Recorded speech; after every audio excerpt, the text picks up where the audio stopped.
certainly a privilege for us to host today a constitutional conservative. Here's a senator, a leader who truly appreciates and stands strong on the Constitution of the United States. Not only does Rand stand strong on the Constitution of the United States, he also is a graduate of Baylor University. Yes, he is. I tell you what, that makes you happy, doesn't it? Yeah, he did a little better than I did, but we were there together. Yes. I think Rand was in the library when you were... Somewhere else, bro. Somewhere else. What happens at Baylor stays at Baylor. That's what we know. That's what we know. It did until today, yeah. And then beyond his education at Baylor, Dr. Paul went on to Duke University and became a doctor. But his passion for serving people, his passion for igniting a fire around the Constitution led him in 2010 to be elected to the United States Senate and perhaps next year as the President of the United States. Please help me welcome Senator Rand Paul.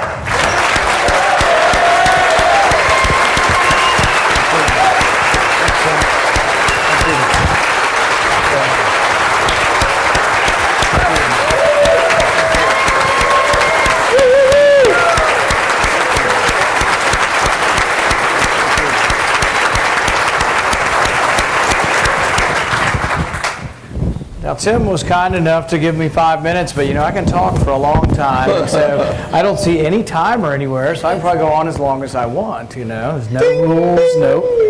Is that a beep already? I ran for office. I've been a physician for 20 years. I'm an eye surgeon in Bowling Green, Kentucky. It's a fairly small town. We have a university there, but we moved there because both my wife and I had grown up in small towns. My wife Kelly and I have been married for 25 years now. We have 3 boys. But I became concerned about how much debt we were piling on. And to this day, when the media asks me, what are the top 3 reasons why you're running for president? And I say, well, the debt, and the debt. Because, the thing is I don't think we can be a strong nation from debtor's court, from bankruptcy court.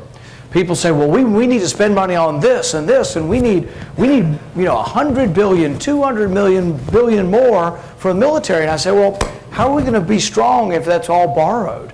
How are we going to be strong as a country if we simply borrow money? And so if there's a unique aspect to my candidacy, it's that I'm a fiscal conservative across the board.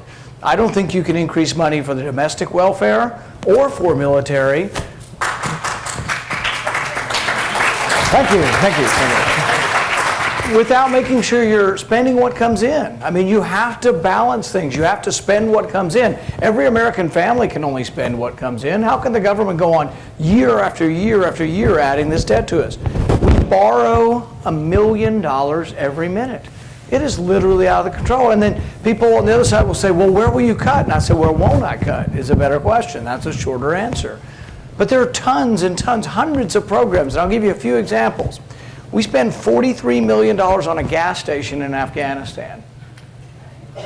Someone should go to jail for that. Some kind of inside deal was done.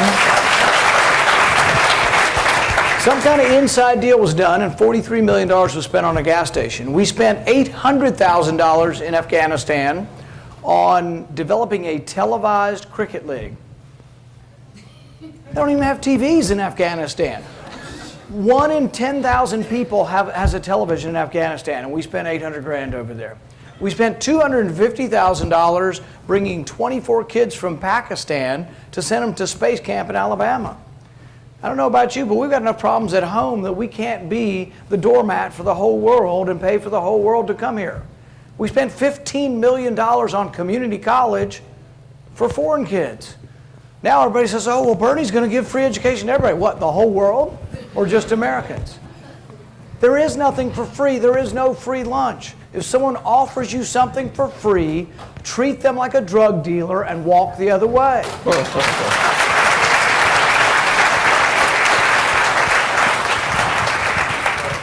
Spending is an addiction in Washington. So they're not real happy with me. I think Tim's okay with me still, but a lot of them are unhappy with me because I made a big harangue, a speech at 2 in the morning for an hour to let them know that they're ruining the country.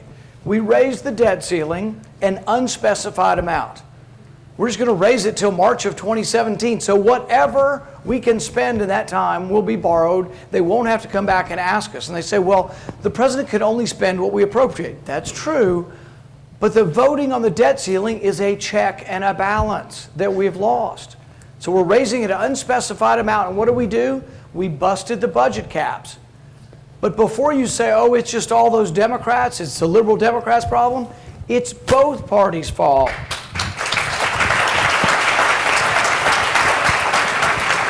Republican leadership in the House and the Senate got together with the Democrats, and in fact, a very small amount of Republicans, 1 in 3 Republicans voted for this, 2 out of 3 Republicans voted against this in the House and the Senate. But they got together because why? There's a vocal group within the Republican Party that wants unlimited blank check for the military. And what do the Democrats want? Blank check for welfare. The unholy alliance is the compromise between right and left to spend more money. It's out of control. We're destroying the country. Someone's got to stand up and say, instead of compromising to raise both, why don't we compromise in the opposite direction and let's cut spending for everything across the board.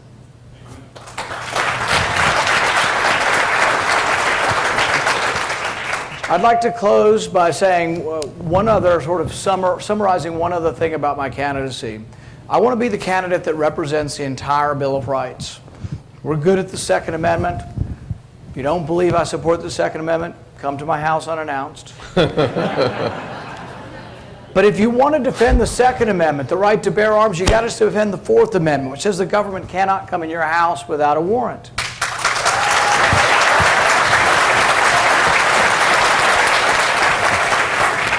But I think we should also be the party of justice. The Fifth and Sixth Amendments say the government can't take your property without due process, without just compensation. The Sixth Amendment says you have a right to a trial by a jury.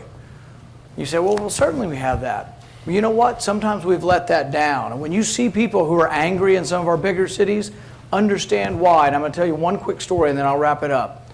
There was a young man, a black kid, 16 years old, named Khalif Browder. He was arrested in the Bronx, put in prison on Rikers Island for 3 years without a trial. He was never tried. The person who accused him of a crime wasn't even in the country legally, never showed up to do anything, but they kept delaying and delaying. Khalif Browder spent 2 of the 3 years in solitary confinement. He was beaten by gangs, he was beaten by guards, he tried to commit suicide. And then sadly he did commit suicide about a month ago, 2 months ago. That shouldn't happen in America. And if we want to be the bigger, broader party that wins all the general elections, I say let's be the party of the entire Bill of Rights, and let's be the party that defends the Sixth Amendment with the same fervor and vigor that we defend the Second Amendment. Thank you.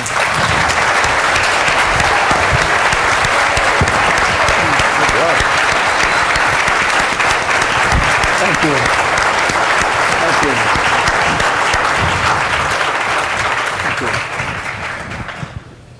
Senator Paul, Caleb from Rock Hill wants to know your thoughts on the role, if any, of the federal government in education. The Republican Party in the days of Reagan, and I was at the very first, when he ran in '76, I was there at the National Convention as a 13-year-old. 1980, Reagan wins, and it becomes part of the platform that we don't see a federal role. We were for eliminating the newly created Department of Education. I still am.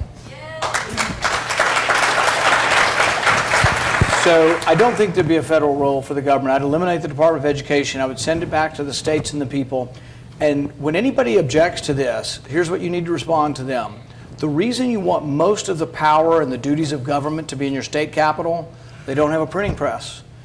Most of them have to run a balanced budget. And so it's good to devolve most of this stuff back because, we, as you know, we just keep borrowing more money for all this stuff. But if all education were at the state level, which it used to be and kind of still is a lot, they have to balance their budget. And there's a limited amount of money and they'll have to make wise decisions. But I'd send it back to the states. Thank you very much. Justin Horst from here in Rock Hill wants to know, once you're elected president, thinking about the foreign policy footprint, how would you deal with ISIS and other terrorist organizations? The first thing I'd do is quit arming them. The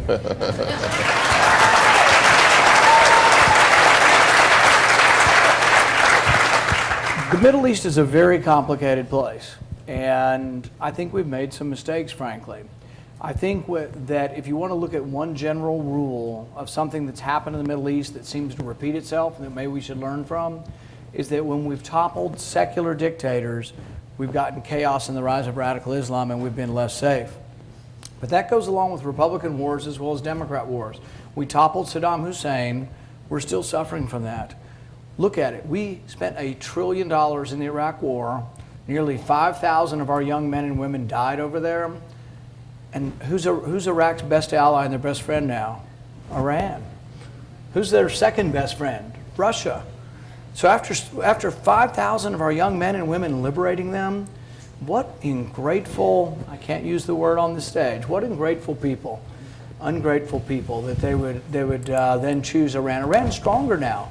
Iran used to be somewhat counterbalanced by Iraq. It's the same way with Libya. Hillary Clinton wanted to go to war in Libya. That's why if you think there's going to be a Democrat for you, it's not Hillary Clinton. She's the same as the other side. But she started the war or encouraged the war in Libya. We toppled Gaddafi. We got chaos. Now a third of Libya pledges allegiance to ISIS. So I think the first thing, if you don't want ISIS to be strong, we shouldn't send weapons to the same side of the war. So in the Syrian civil war, you had Al-Qaeda, al-Nusra, and ISIS. For a while, it was hard to tell which was which. They were kind of all together, but we knew there was radical Islamists. We also knew they were the best fighters. But we insisted on pouring tons and tons. In 2013, we put 600 tons of weapons into Syria, and it was us, Saudi Arabia, and Qatar. Some of those weapons from Qatar and Saudi Arabia, I think, went directly to ISIS. I don't think we intentionally gave weapons to ISIS, but I think they wound up in the hands of ISIS. And think about what we're doing now. We spent $250 million training 60 fighters. $4 million a fighter. And I don't know who the genius is. Let's just say it might be President Obama. He sent 4 of them. Who sends 4 people to war? He sent 4 of them after training them, $4 million apiece, and he gave them $10 million worth of equipment. He sent 4 of them into battle. They were captured in 10 minutes. Now we've got 50 U.S. troops that are going in. That's what he's done the last week. Who goes to war with 50 people? I say you either go to war or you don't go to war, but you don't go in an underwhelming fashion. If you go to war, you go in an overwhelming fashion.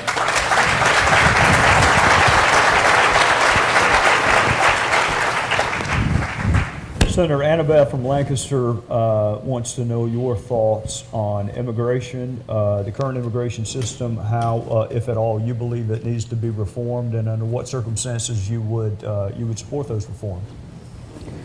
I think you have to have a president who will enforce the law. I don't think the law has been enforced for decades. We passed a reform in 1986. It was the Mazzoli bill. And in this bill, 3 million people were granted legal status. They were here illegally. We gave them legal status, but the promise was, in exchange, we will secure the border and this will never be a problem again. All the debate we have now, we had in 1986, it's done, it will never be a problem again. And 11 million more people came, so we obviously didn't do anything to secure the border. You have to have a president who will enforce the law. And so the first thing you need is a zero tolerance. Anybody that comes in is sent back. Now that doesn't include the 11 million here. I don't know that you can send 11 million people back. So anybody that comes in should be sent back, and so it's no longer a great place to go. We put a wall around our welfare system. We say you can't come here. You just can't come here unless you come in the legal way. Once you do that, I think there probably is the ability of the United States to absorb the 11 million. And we'd absorb them through work visas. I wouldn't give them the right to vote. I would say, if you want to stay in our country, you got to have a background check. You can, we can give you a work visa if there's a spot for you. And work visas work only if they don't take an American job. That's the way that's the way the system's supposed to work. In all of that, if we're Republicans though, and we're trying to decide who our nominee is, we can't have a nominee who insinuates or explicitly tells you that all people with brown skin are rapists and drug dealers and everybody in. That's a mistake.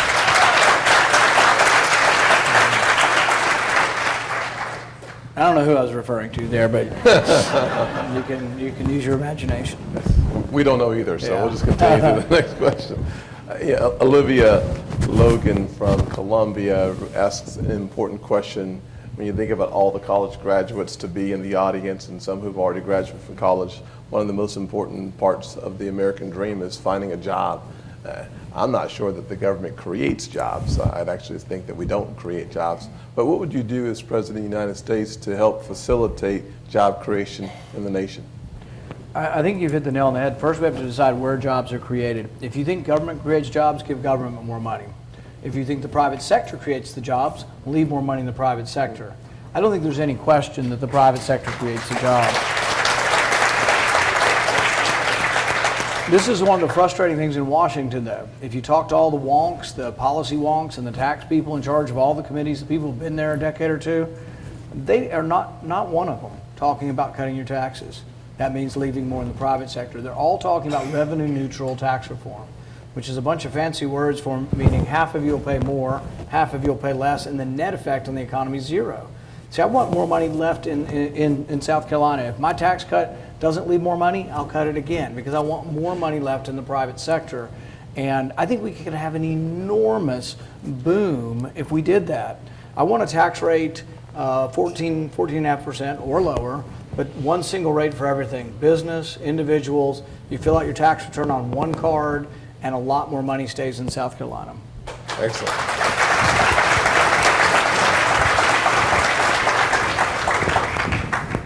Senator Cleopatra from Rock Hill wants to know your plan for strengthening Social Security so it is around for some of the young people who attend Winthrop or other folks who are maybe a decade or so away.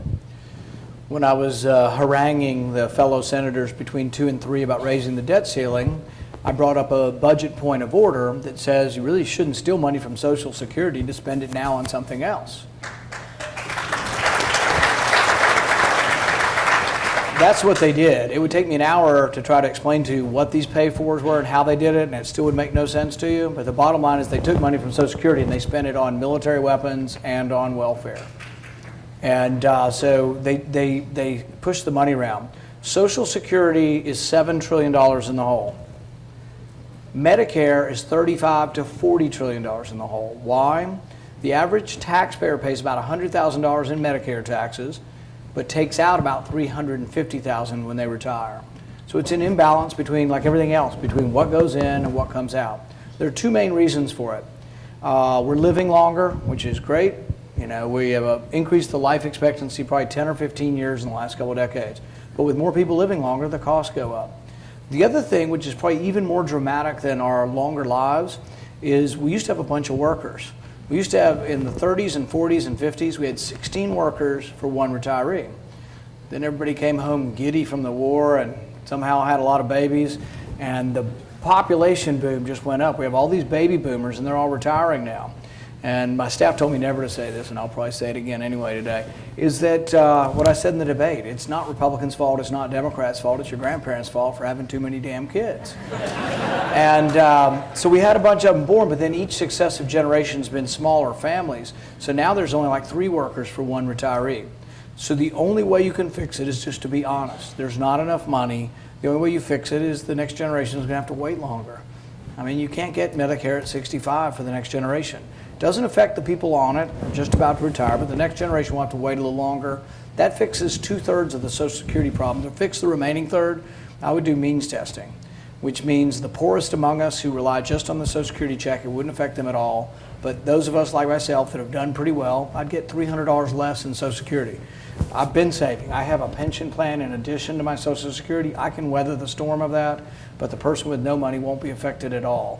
And if we don't do that, and we keep sticking our head in the sand like we've been doing, nobody in Washington is willing to say this. They're afraid of their shadows. There's a lack of courage. And as I said the other day, there are a bunch of wimps is our biggest problem in Washington. It's fixable. You can do it over 30 or 40 years. You just do it gradually, very gradually. Thank you. I'm going to make a note real quick. Granddaddy, grandma. Your fault.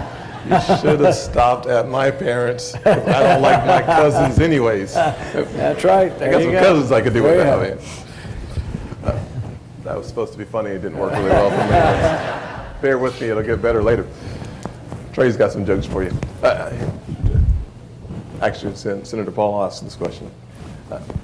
I have heard your stance on the Federal Reserve for a number of years and have supported legislation that you've had. Holly Martinez from here in Rock Hill asks a question about your stance on the Federal Reserve and perhaps maybe talk a little bit about your legislation. But what she alludes to is there seems to be a need for a regulatory environment that restricts the role of the market, stock market, and her desire is for financial stability to be created through a regulatory process.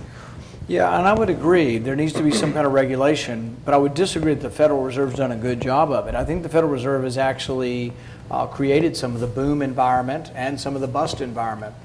One of the things that is probably the most important piece of information in a market economy are interest rates. Interest is the price of money. If I give you some money that I've saved up, I've deferred my pleasure to give it to you, and you got to pay me something for this money. That's what interest is. But it's the price of money. Most free market economists understand that we don't want price controls on bread or oil or cars because it leads to shortages. What if you have price controls on money, though? How is money so different than any other commodity? If you allow interest rates to fluctuate, here's what happens. In 2005, there were 10 home builders in Charlotte, let's say. And then the next year there were 200, and then the next year there were 2,000. What happens as more people bid houses and there's more bidding and demand for houses? The price of interest should rise. And then what happens is you get a feedback loop. In medicine, we call this homeostasis. It's the maintenance of balance. So if you've just eaten breakfast, your blood sugar's rising, insulin will rise behind it, and then your blood sugar comes down, and there's a normal, natural, cyclical nature to your blood sugar in your body. But it's counteracted by insulin.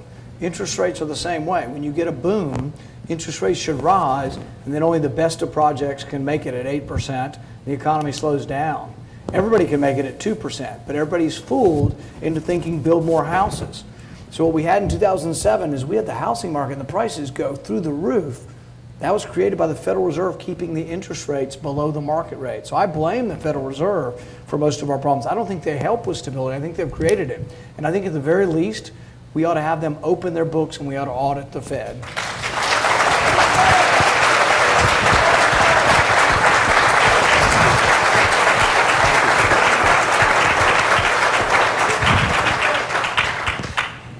Senator Steve from Indian Land wants to know how your campaign has been able to withstand the endorsement of Mick Mulvaney.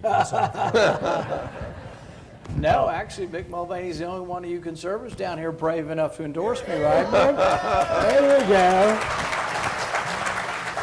No, Mick and I are very good friends, and I think that helped. I think we also came from, we are both conservative libertarians in the party, I would say. And but we're happy to have Mick's endorsement, and frankly, Mick's pretty popular down here. So yeah, we're happy to have his endorsement. He is, and you are too, for similar reasons. You appeal to constituencies that our party does not always traditionally appeal to. Some of them are in the room today, whether it be young people, whether it be people of color, folks who have checked out of politics. If you look at the electoral map, it looks like a gauntlet for our party. How do you, or if it's not you, the nominee, appeal to groups that traditionally don't like or trust the Republican Party? Well, and at the risk of characterizing Mick Mulvaney's policy, I'll try a little bit. He's willing to get on a Spanish language program and his crummy pidgin Spanish, speak Spanish for 30 minutes on a radio program. I don't consider that a bad thing. I consider that a good thing, that he's reaching out to people and able to speak Spanish. It doesn't mean he's like for open borders or something. I think he's about where I am. You should secure the border, and there can be some kind of solution down the road. But he's trying to interact with people who I think we have a great target audience in Hispanic voters. But we have to reach out to new audiences, people who think, and you get fooled into it in South Carolina, because South Carolina Republicans are just kicking butt down here. You guys win everything. And the presidency down here, you will win overwhelmingly in all likelihood. But we don't win Michigan, Illinois, Ohio, and all these states. So some of it's Hispanic vote, but frankly, some of it's African American vote. So I've been going to places that many Republicans haven't going and saying basically three things that I think will maybe open doors for us in the African American community. One, I don't want to put everybody in jail for a youthful mistake for drugs.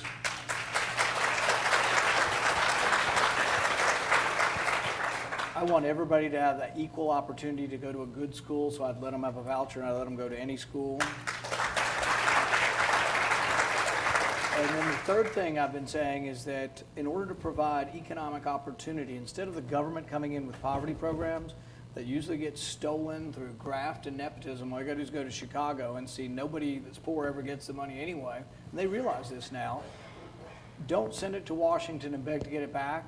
What I would do is dramatically lower in areas of poverty. I'd draw these big economic zones and I'd virtually eliminate federal taxes and say, look, you want to move your business down there, you want to move your bank into that neighborhood in Detroit or Chicago, we won't make you pay taxes for 10 years. That adds up to enormous amounts of money and enormous amount of incentive. And I think after we've tried 50 years of the war on poverty and it not working, but I think having those ideas and showing up, I think we have a chance. Everywhere I go, it's not everybody's jumping up and down saying, oh, we're going to all re-register Republican, but they're saying Democrats have taken us for granted, and we're glad you're here to compete for our vote because we haven't seen our local congressman in years. You were on, you were supportive of criminal justice reform way before it became cool. So was Senator Scott. There are lots of folks who are now talking about it. You were talking about it before anyone else. What does your criminal reform package look like consistent with your belief that there is some over-criminalization and that the majority of the crime should be handled at the state level? Right. One, I've been unafraid to compliment the president. I know the president's about as popular in South Carolina as he is in Kentucky, but I don't think people question how conservative I am. I disagree with him on most economic and tax policy, but on criminal justice, I've said, look, I think he's doing some of the right things. Some of the people in jail for crack cocaine have been there 15 years. Powder cocaine is predominantly white users. Crack cocaine is predominantly black. It's the same drug. It's the same problem. It's a terrible drug. It's a terrible problem. But why should we put one person in jail for 15 and another kid who's richer, gets a lawyer, gets out of jail, and gets probation? That ought to be fixed. It's still 18-1. So I have to have 18 times as much powder cocaine as crack cocaine to get the same sentence. I think it ought to be 1-1. I would take some of the minor, nonviolent stuff and take it from felony to misdemeanor.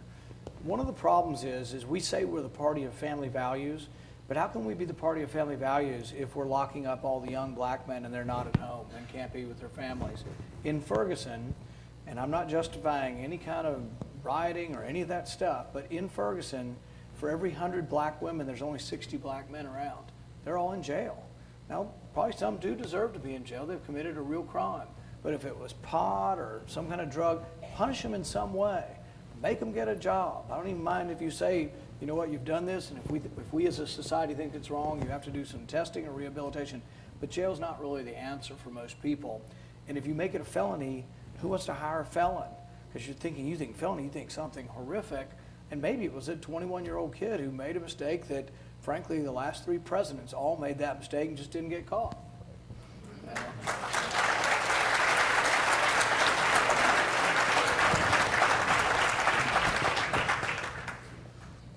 Senator Paul, Ryan asked a very important question from Lancaster about the debt, and understands that our entitlement programs are driving a lot of the debt.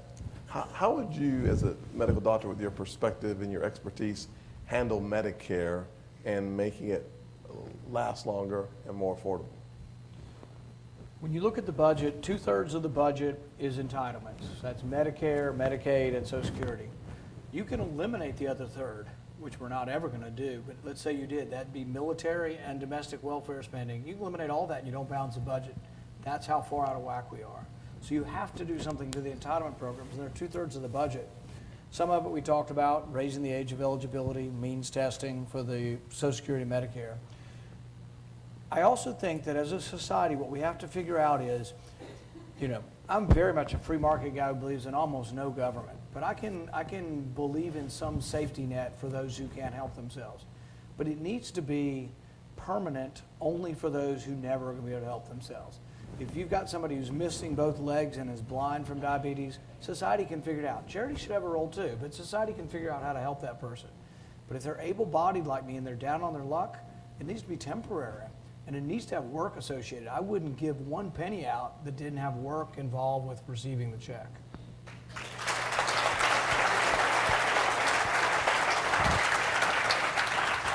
Disability is one of the things dragging Social Security down. It's now 16% of disability.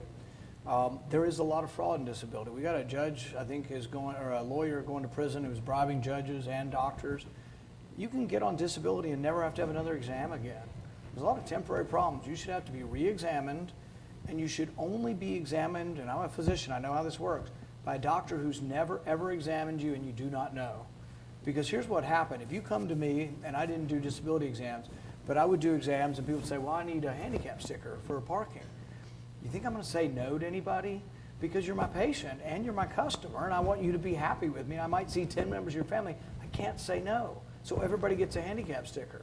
That's the way disability works. Everybody's getting it, and there needs to be an objective doctor who says, yes, I can see you're confined to a wheelchair, you're paraplegic and you can't work. There are ways we could whittle it down, but I'm fully convinced, a significant percentage could be. And the way we need to position is, because every time I talk about this, somebody will record it and say I'm unsympathetic to those who are disabled. Look at it this way. The malingerers and the fakers are taking money from the people who are truly disabled. So the real disabled should be on my side of cutting out the malingerers.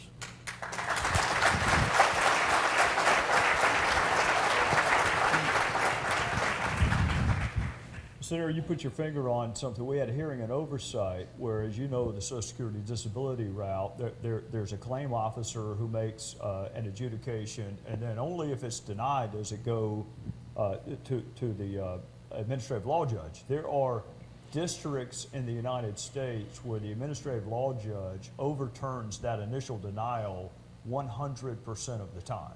And it's pure fraud. You've given me two ideas for bills today.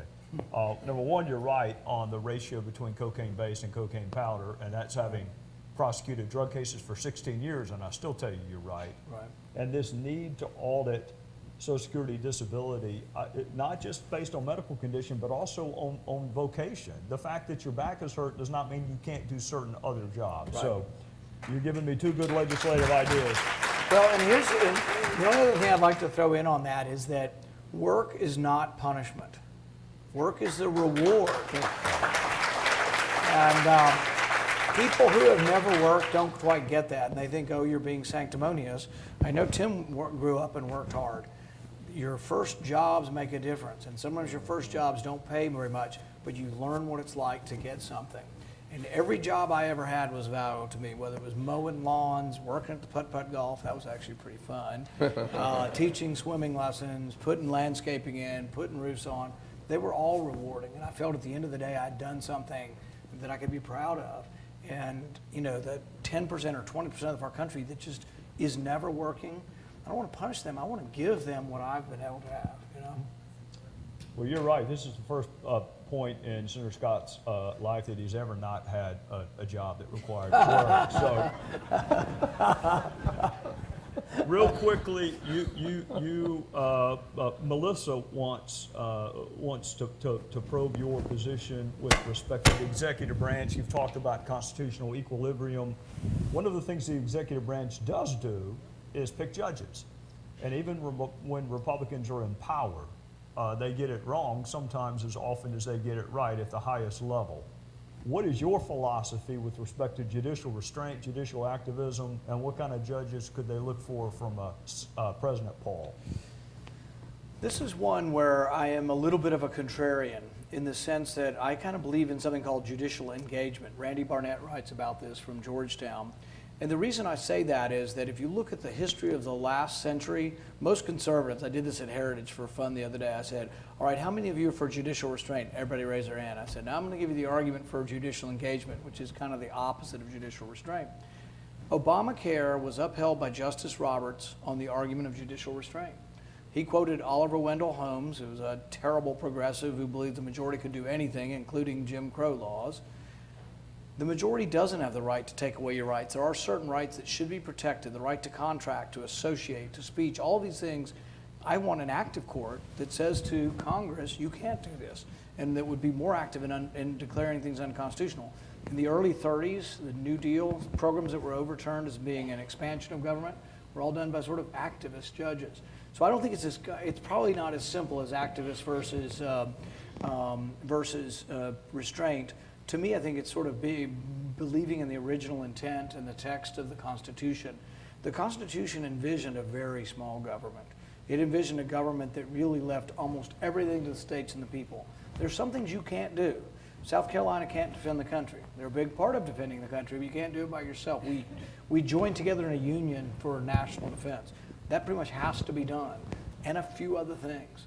We should have a government. Originally, the Founding Fathers didn't want to be in Washington where we are. They wanted to be in the state capital because that's where the action was, and that's where all the money was spent, that's where all the power was. If I could do anything, that's what I'd want to do, send the power back to the states and the people.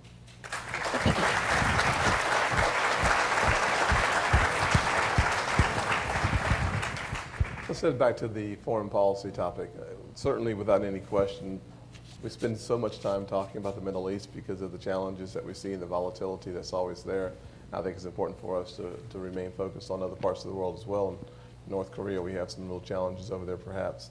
But one of the rising powers, obviously, perhaps the competitor to us, would be China. And their aggressive approach to building a new island in the middle of the ocean, looking for ways to cement their position in Asia. How would you confront a rising power of China as president?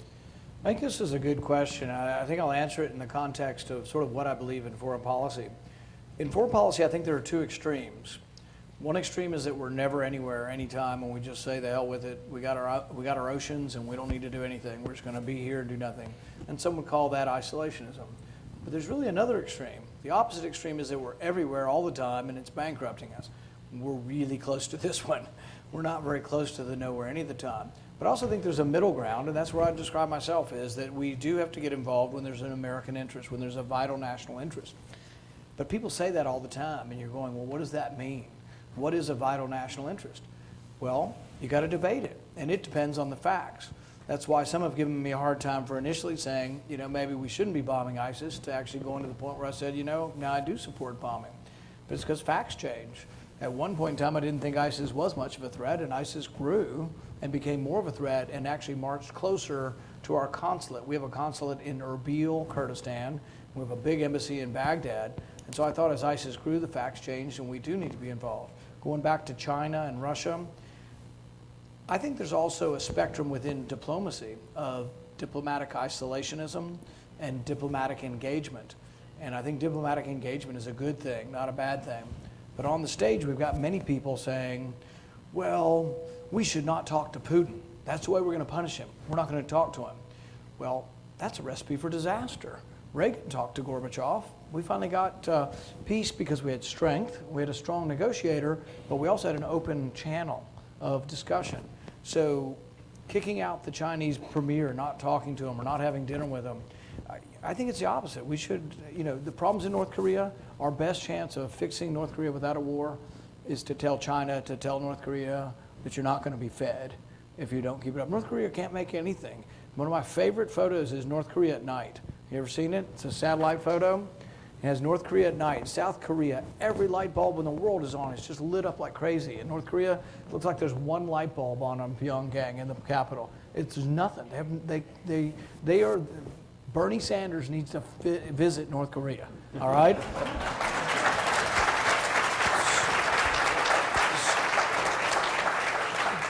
But I think in a lot of these hot spots around the world, we can. Doesn't mean that Russia's always going to be on our side to do the right thing, but I would engage with Russia.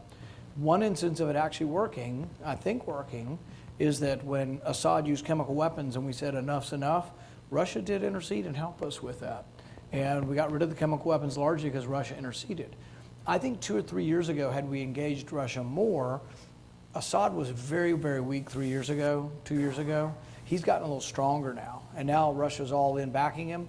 If we could have convinced him to go to Russia 3 years ago, we might have been able to get some kind of settlement where then instead of having 6 different sides in Syria, there were 2 sides, a government we could support, and the crazies on the other side. But instead, we've been supporting the sort of slightly less than crazy people, hoping that they'll beat the crazy people, and the crazy people are winning most of the wars. But I'm for diplomatic engagement, okay, with not knowing that we will have to stand up to our adversaries on occasion, but there are times also that we can have the same. Look, China has $1 trillion worth of our debt. We are interconnected, and there is a reason why You know, China doesn't want a war with us either. I mean, probably trade is one of the biggest impediments to war. Excellent. We're down to about 2 or 3, maybe 4 questions left before we wrap up here. So, Congressman? Is this what you call the lightning round? We're getting closer to the lightning round. Yes, All right, sir. we're getting close to it. Senator, national security, national defense, and privacy are both of constitutional significance. However, it is different when you tell law enforcement, go investigate a crime that's already taken place, as opposed to prevent the next 9/11, prevent the next Boston bombing. With respect to the NSA and the tools that we could expect in a Paul presidency, how does law enforcement prevent the next crime with the current constitutional framework? I think that's a great question. I like the way you worded it, because when I talk about obeying the Fourth Amendment, the thing I like to start with in a lot of audiences, if there are any policemen in here, they know the Fourth Amendment, every one of them obeys it. If they think there's a terrible person, a rapist or a murderer in a house, but they haven't seen him run in the house, and they go to the house and you're the judge, they stand there on the sidewalk and they dial your number. And what is the likelihood when the police say, we've got a guy in here we think's a rapist? You were a prosecutor. How often did the police get denied? Almost never. Never. But the reason we have that check and balance is there was a time in our history when it might have been a white person saying, I don't like black people, and I'm just going to knock on the door of all the black people, or all the Jewish people, or all the gay people, or whoever they are. You have checks and balances to make sure systemic bias and that a cool-headed lawyer or judge is sitting at home who wasn't chasing the person, doesn't hate that person, doesn't know that person, doesn't know the race of that person, and you're the one, the judge is at home giving that. When it comes to national security, you can do some of the same. People think a Fourth Amendment protection, even for somebody that's accused of being a terrorist, would stop us from getting terrorists.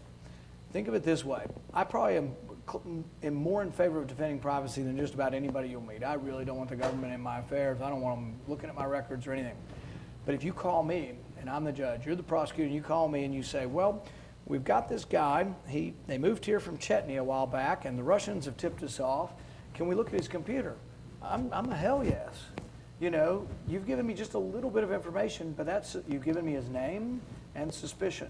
What I'm opposed to is generalized searches, where nobody's name is given and no suspicion is given. You say, if you call me and you say, well, we think there's a threat to Charleston, and I want to look at all the phone records and all the credit card information of everybody in Charleston, I'm going to tell you to take a hike, and I hope there are judges that will tell you that. But anything that's individualized, we have the ability to do it pretty fast too. And if it's too slow, make it faster. And if you say, well, the Boston bomber, we also want to look at the 100 people he called. Look at that list, and 5 minutes later, call me again and say, we've got 5 on here who called 3 other people in Chechnya. Can we look at theirs? I'm going to say yes. But I just don't want you to look at all the Boston records or all the New England's records or all. We were looking at every American's phone records. It's a disgrace. And it came from a guy, President Obama, who said he was at one time for our civil liberties, and until he became president, then he wasn't so much. Thank you. Very good.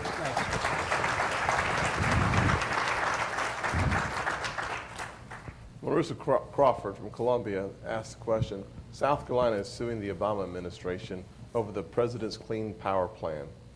Do you see a problem with states enacting carbon taxes on their own?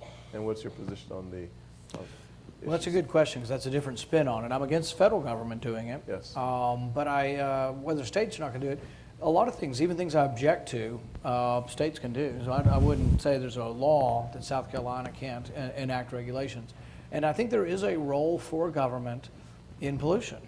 But you do have to, the president's fond of using the word balance. He says he poll tested the word, I think. But he says he's for a balanced approach to everything. We really should have a balanced approach to the environment.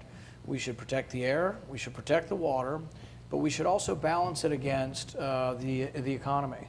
And so, for example, with the coal plants, and I'm a little bit biased because I come from Kentucky and we have quite a bit of coal and quite a bit of coal plants, but we do have rules on what comes out of the smokestack. We have for 50 years. And the one question, and I hope you will repeat this to everybody you meet, if you only remember one thing today, remember this. Ask these people who are nuts over alarmist and apocalyptic that the world's ending over carbon in the air. Ask them whether or not the environment is cleaner now than it was 30 years ago. They'll say, they won't get it, and they'll say, oh, no, it's dirtier now. It's way cleaner. Compare the air to 1960. Compare the air to 1910. In 1910 in Pittsburgh, you couldn't go out at noon in a white shirt and not be covered in soot. And John Stewart one time said to me, he said, oh, well, that was the government. And I said, well, yes, some of that was the government. But sulfur dioxide, nitrous oxide, mercury, all have gone down over many decades. We don't want to make the rules for emissions so stringent that you can't have a car or that you can't have electricity. We need to balance trying to protect the environment with reasonable, rational rules. And I think it's just gotten out of hand, some because we don't ever vote on any of this. So the check and balances is, I think something like the Clean Power Act regulation, the greenhouse gas regulation is such a big deal and will be so transformative in a bad way to electricity in our country that it ought to be debated in the open and voted on by Congress, but it shouldn't be done unilaterally by the president.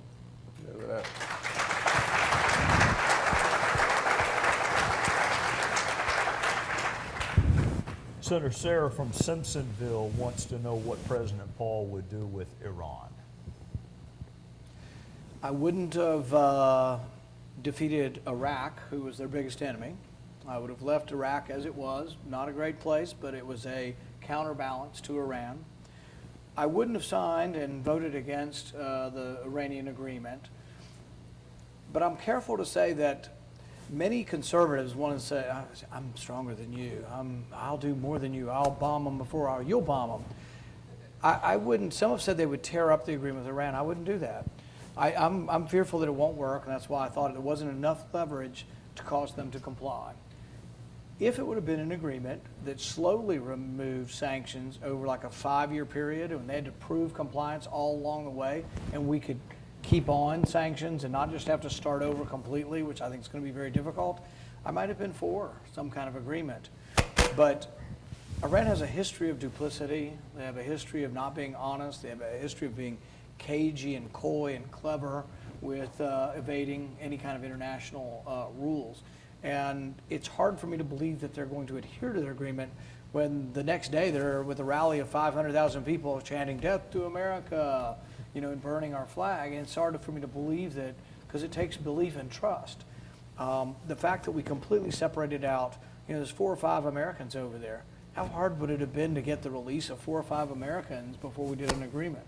So there's a lot of things I would have done differently, but I would separate myself from some on the Republican stage and not completely discounting negotiations, because if you think tomorrow you can bomb Iran and it's all over and we'll make it into a paradise over there, 70% of their public's under 35, and most people believe they're pro-Western. They're held under the yoke of the mullahs and the religious authorities, but there's still a lot of friendliness to the West. The minute we start dropping bombs, I think most of that friendliness that has the potential to maybe overthrow the regime evaporates. And after the first bomb, you have to realize there'll never be another inspection.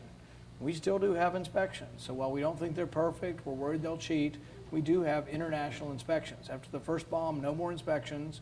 And my guess is you would have 100% resolve by everybody in the country to build a nuclear weapon because they were bombed. So there isn't an easy answer that's a military solution, and we should try a negotiated solution, but I would have hoped we would have done it more from a position of strength, and I think he sort of started out giving away most of the cards before we got into the negotiations.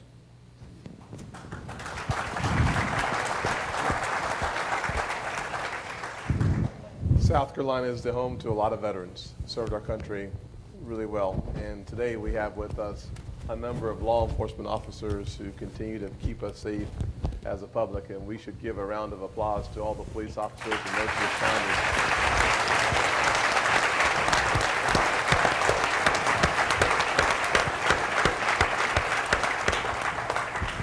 God bless each and every one of you. The question that Hudson Johnson has is, how would you improve the VA and reform the hospitals that have had so much negative attention? I worked in 3 different VAs. I worked in the Durham VA, the Fayetteville VA, and the Asheville VA. So I know how they work. I know the good parts of them and the bad parts. The interesting thing is, for all their faults and all their warts, you ask most of the veterans, they actually kind of like the VA. They get to be around people who also served, and when they go, and the quality of care, when you get it, is not bad, I think. I did it in a teaching institution, so there was always a younger doctor and a doctor with 10 or 20 years experience. You know, we were learning, but it was very high quality care, and I don't think anyone should think that in a teaching hospital you're getting less than high quality. You really get high quality care. You don't get very good distribution of health care. So the quality is pretty good, but the distribution is the pits. And I'll give you one quick story. When I was a student, you could go home after you worked up one patient on the internal medicine rounds, and I found that I was getting him at 10 or 11 o'clock at night, and I'd ask the veteran, I'd say, when did you get here? He said, I've been here since 10 this morning. We've been drinking coffee, smoking cigarettes, and doing all this other stuff outside. And I said, you've been here since 10 this morning? What are you doing? He says, I don't know. It takes them 6 hours to check me in. Because government doesn't do anything very well. They don't have the profit incentive to streamline things. And so I found out that if I went down there and we got to pick which veteran was going to be our patient, I'd go down there at 10 in the morning, I'd shoot the breeze with them, I'd ask them what was wrong with them, I'd do their entire history before they were checked in. I knew somebody in EKG and x-ray, I'd get their EKG and x-ray done before they were checked in. I'd go back up for an hour or two, research their disease, because I was supposed to learn about the disease and how to treat it. I would write their admission orders. I'd have everything done. When they finally were checked in at 10, I'd say, I'm done. Because the system was just so bad. And so it is a single payer system. Right now we're building a VA in Aurora, Colorado for $1.8 billion. 182 beds. It's $10 million per room. You would think there'd be gilded gold faucets or something in it.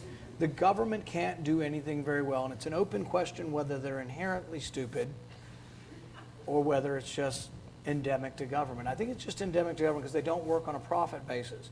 So I wouldn't get rid of the VA system. I would probably keep what we have, and I would slowly over time, when we need more space, give people more vouchers to go into the private system. The hospitals are just so expensive, and I don't think there's a huge advantage. There are a few things that are, I think, distinctive to veterans. Burns, unfortunately, amputations, post-traumatic stress disorder, that I would spend a special amount of money and have specialized facilities for that, closed head injuries from concussions. And so I would have specialized facilities and really be the best in the world at those kind of things. But if you're 55 years old and you're eligible to go to the VA and you need a colonoscopy, I'd let you go to your local doctor so you don't, so we don't keep building inefficient VAs where everybody's waiting in line. Hear that, amen.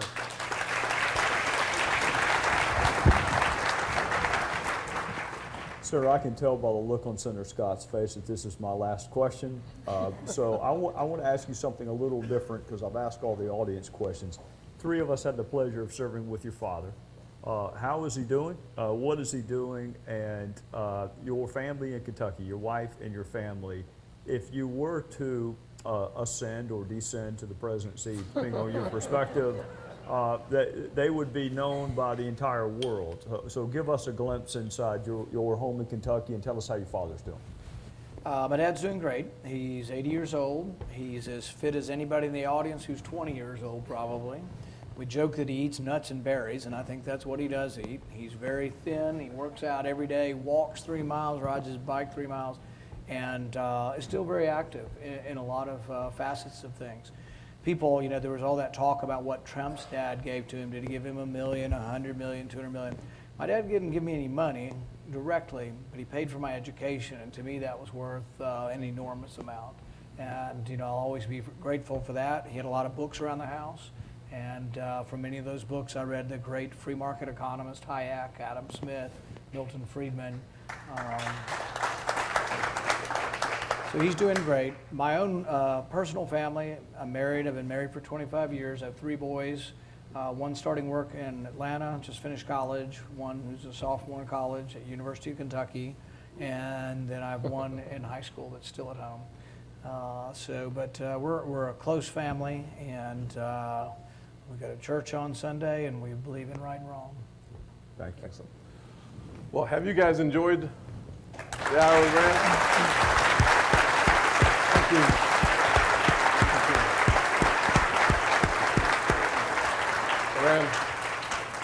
Senator Paul, this will be the last question. The last voice that you guys will hear today will be from Senator Rand Paul, who I think has done a great job.